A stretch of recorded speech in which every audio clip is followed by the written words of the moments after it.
ini mengenai situasi COVID-19 lah. Tetapi kita nak mempercayai hari ini mengenai anti-vaksin. Anip dah ambil vaksin? Alhamdulillah, yang pertama telah pun selamat. Tak ada masalah lah bagi saya, itu semuanya mentaliti saja dan persediaan kesihatan. Tapi masih ada lagi gerakan untuk menghasut mereka untuk tidak mengambil vaksin ini.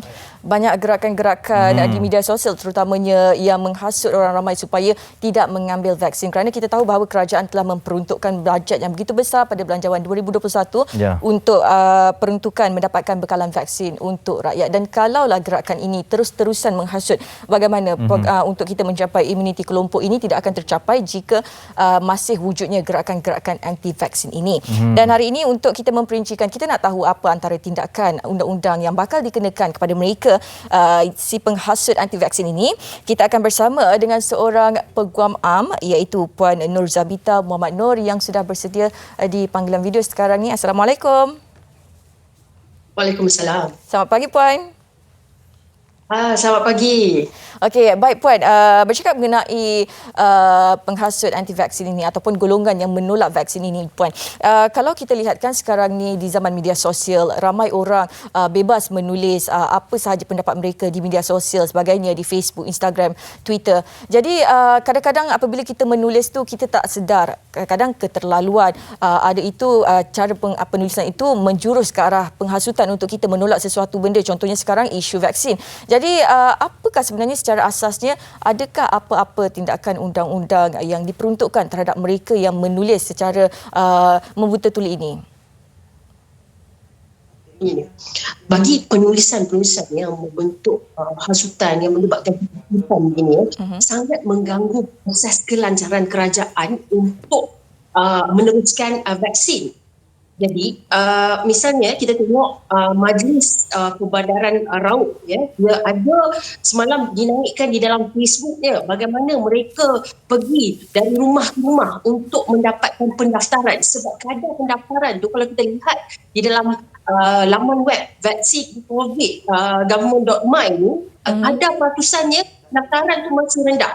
Jadi penulisan begini sebenarnya telah menyebabkan kegentaran atau kita ni sebagai orang awam jadi keliru. Jadi ini adalah merupakan satu kesalahan di bawah Seksyen 5.5 Kanun Keseksaan, dan kerana tulisan yang menyebabkan atau kegentaran kepada orang awam, itu salah satu seksyen di bawah Kanun Keseksaan. Ada juga seksyen lain yang contoh memperuntukkan Seksyen 233 di bawah Akta Komunikasi dan Multimedia 1998. Sekiranya seseorang membuat satu hantaran menggunakan rangkaian internet, dia buat tulisan, dia buat komunikasi, dia buat komen, dia buat cadangan yang berbentuk sumbang, tak betul lah, cerita tak betul ni, palsu, atau jelik sifatnya dan juga mengancam dengan niat nak mengganggu orang lain atau menganiaya orang lain atau menyakitkan hati. Sebab tulisan yang kita lihat di dalam media sosial berkenaan dengan hasutan anti-vax ni kadang-kadang keterlaluan. Dan satu lagi mungkin juga boleh jadi di bawah kesalahan, di bawah Akta Hasutan 1948. Misalnya kita tengok di bawah Ordinan Darurat Kuasa-Kuasa Pemilu 2021 yang dikuatkuasakan pada awal Januari tahun ini, memberi kuasa kepada Yang di-Pertuan Agong untuk mengarahkan rawatan, vaksinasi. Dan sewaktu dikeluarkan, dikuatkuasakan Ordinan Darurat ini, banyak tulisan yang mengajak ke arah kebencian kepada Yang di-Pertuan Agong, kepada kerajaan. Ini adalah merupakan satu kesalahan di bawah Akta Hasutan ini. Jadi Puan, bagaimana kita nak bezakan antara penulisan yang menjurus ke arah hasutan yang wajar dikenakan tindakan ataupun penulisan yang sebenarnya tidak menjurus ke arah hasutan dan tidak perlu pun dikenakan hukuman? Bagaimana kita nak bezakan penulisan tu? Adakah jenis-jenis ayat yang digunakan?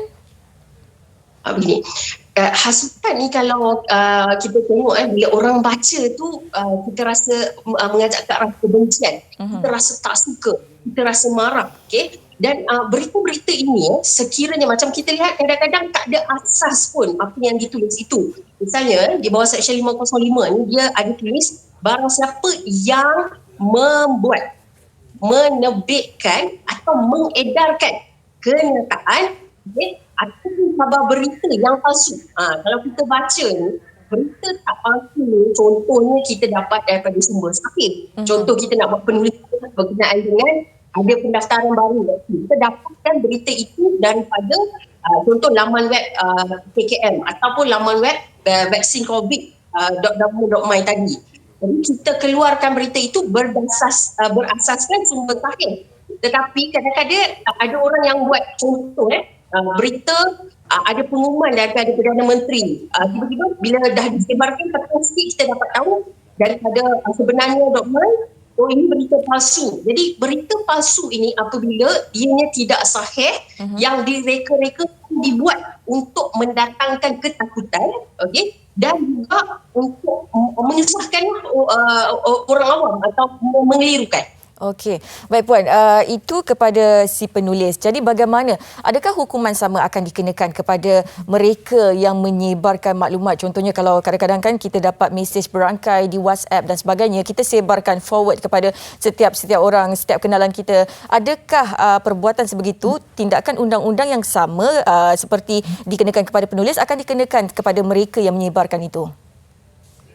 Sebenarnya kedudukan undang-undang itu sama. Sebab itu kadang-kadang orang ni dia menggunakan alasan, saya tak tahu apa-apa, bukan saya yang tulis, saya sebarkan saja. Saya pun tak tahu betul ke tidak, tapi saya sebarkan. Sebab itu ada tak pasti, jangan kongsi. Macam saya rujuk Seksyen 505, membuat, menerbitkan dan mengedarkan. Bermakna anda tak perlu membuat kenyataan itu, anda mengedarkan pun sudah dikatakan bersalah di bawah seksyen ini. Dan juga di bawah seksyen 233 tadi, membuat penghantaran. Maknanya bukan kita yang tulis atau kita share kan, kita membuat penghantaran, kita membuat komunikasi. Kadang-kadang bila share tu ada pula perkataan di atas tu, kita letak kita komen di atas tu. Jadi ini kita memberikan cadangan. Misalnya kita memberikan cadangan dengan elemen-elemen yang saya katakan tadi, sebenarnya pihak yang berkongsi akan menanggung beban kesalahan yang sama dan boleh dihukum dengan seksyen yang sama. Sebab terlalu banyak penulisan ini, itu yang menyebabkan kesukaran kepada kita semua. Ada yang macam kita tengok di Kelantan, seramai 10,000 orang yang telah mendaftarkan vaksin tidak datang. Kenapa? Asalnya mereka telah berdaftar, maknanya mereka dah reda. Tiba-tiba tarik diri. Okey, baik. Itulah kata orang kan, sebelum kita berkongsi sesuatu perkara tu, kita perlu ingat-ingat kalau kita tak pasti, jangan kongsi apa yang kita nak sebarkan tu. Okey, baik Puan, terima kasih banyak-banyak di atas perkongsian yang cukup berguna pagi ini untuk kami di Malaysia hari ini. Terima kasih banyak Puan. Sama. Okey. Assalamualaikum. Waalaikumsalam. Itu dia tadi Peguam Am Puan Nur Zabita Muhammad Nur.